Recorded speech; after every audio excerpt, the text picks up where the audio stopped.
This is a Sports Catastrophe production.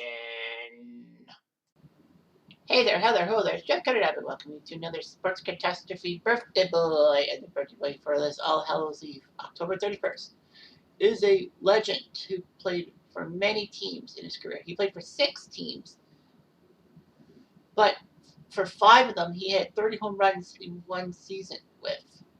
That was pretty amazing. He's 59 years old today. He actually played from 1986 to 2004. He was a 5-time All-Star and actually led both the American League and National League in home runs at least once. He missed the 500 home run mark by 7, tying with Lou Gehrig. He won a World Series with the Braves in '95 and is the special assistant to baseball operations for the Braves. He's known as the Crime Dog thanks to Chris Berman's reference to McGriff. Although Fred McGriff said that he wanted to be the fire dog because when the Braves got him, there was an ominous fire, but he changed his mind. He is Fred McGriff. So McGriff was born and raised in Tampa. And he would play college baseball for Georgia. However, in the 9th round of the '81 amateur draft, the Yankees picked him up. So he got a $20,000 signing bonus. And in one of the most lopsided deals in baseball history, the Yankees traded McGriff, Dave Collins, and Mike Morgan to the Blue Jays for Dale Murray and Tom Dodd, so a pair of pitchers who weren't really that good. The Yankees may have gotten rid of McGriff because, he was first baseman, same as Mattingly, and, they liked Don Mattingly. The trade would be really one-sided. I mean, the Yankees got nothing back from him.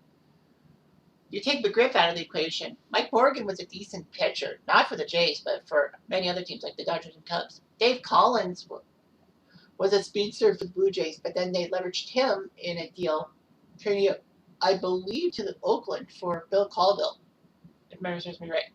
But yeah, McGriff to Toronto was huge. And I remember Rob Nyer when he did the Big Book of Baseball Blunders, which I think I still have. I should have. They gave McGriff a few sentences, that's it, in the story. And then he basically said that he was actually talking about the Buhner for Phelps trade that Seinfeld referenced and said that was the worst trade the Yankees made in the 80s. Actually, no, it was McGriff. Yeah. The Yankees didn't get much in return. McGriff would become a first baseman / designated hitter for the Blue Jays, starting up in 1986. The Blue Jays were getting old.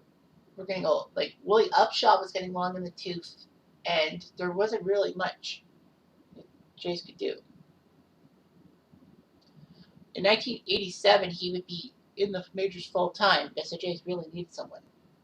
They traded Upshaw to the Tribe, and then McGriff put up 34 home runs in his second full season in the majors. Little did everyone know that this would be 7 straight years of 30 home runs. In 1989, he led the American League in home runs with 36. You're thinking, 36? That's measly compared to many guys. Even Aaron Judge this past year. But anyhow, he did it, 36 home runs. He was the first player on either side to hit a home run at the Rogers Center when he went deep against Milwaukee in the first game, June 1989. With his power stroke, the Jays ended up coming back from 10 back to take over the Orioles and win the AL East to make the playoffs. McGriff looked good. He was a consistent producer, and it looked rosy for him as a Blue Jay. However, the Blue Jays shockingly traded him and Tony Fernandez, who was by far one of the greatest defensive players in Blue Jays history, not the greatest, got traded to San Diego for Roberto Alomar and Joe Carter. I know I did it on this day about this thing last December, but here's the facts.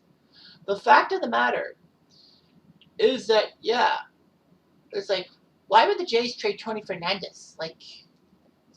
Well, it was basically Fernandez for Alomar and McGriff for Carter, in a sense. Now, it didn't completely make sense, but it did make sense for the Blue Jays' perspective because first base was there for John Olerud's taking, and Olerud did do well for the Jays, so no big deal. McGriff would be consistent with the Padres. and led the NL in home runs in 92, which meant that he led in both leagues, American and National League, in home runs at least once. The Padres were not doing that well, and they decided to make a fire sale.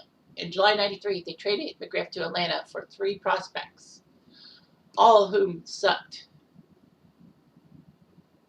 McGriff, the day of McGriff's first game in Braves uniform, the press box at Atlanta Felton County Stadium caught fire, so they had to delay the game by a couple hours. But it helped. McGriff hit a home run to right field in his first game, and it was huge. The Braves needed somebody because Sid Bree was struggling, although Bree was kind of the hero in 92 with his Sid Slid game. The Braves would use McGriff to their advantage and go 51-19. Can you believe it? It went 51 out of 70 games to catch the Giants on the final day of the season and win the NL West. Back when baseball only had 2 divisions and only those 2 division winners could meet in the LCS. There was no extra playoff round. Now, to be fair, the wild card round was not because of the Giants should have won the NL West, because they agreed on that to start the 94 season before the 93 season even started. So basically, he had 37 home runs and 4th in NL MVP voting. So, yeah, that was huge.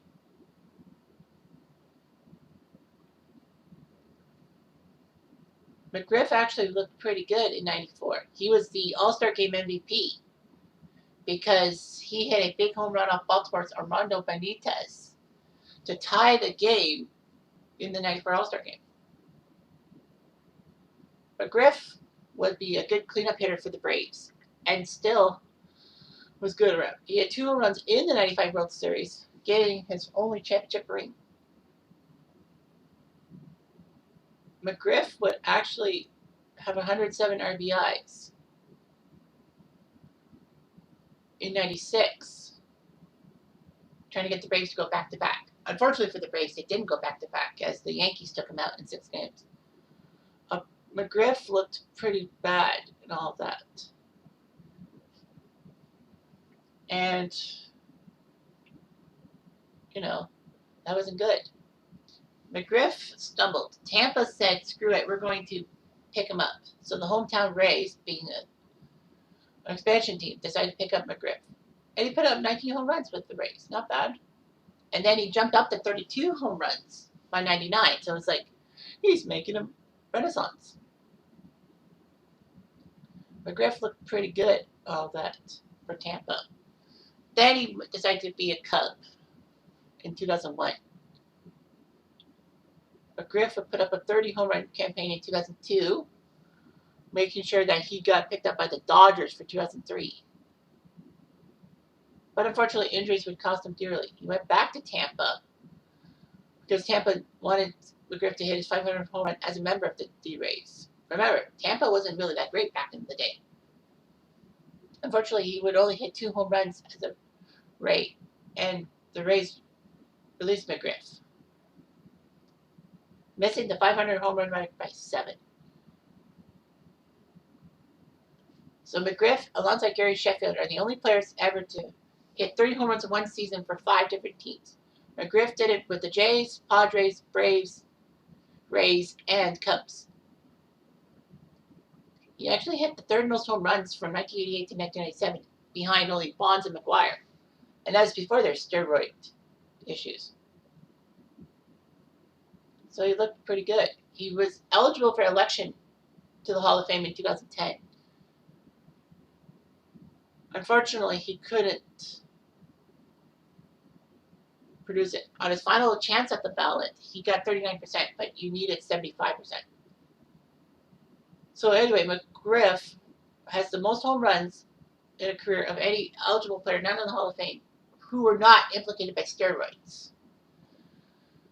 However, the Veterans community could give him a chance as early as 2022.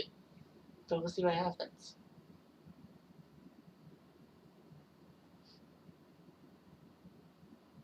So anyway, Fred McGriff was a Blue Jays icon. I mean, yeah, I wish that the Blue Jays would retain his services. But I mean, yeah, John Olerud wanted to play first base, and you picked up Joe Carter, so it all worked out for both sides. It worked out for the Blue Jays still, but you know, Fred McGriff is still Fred McGriff, the crime done. Ruff ruff. Anyway, I'm Jeff Diamond. I do.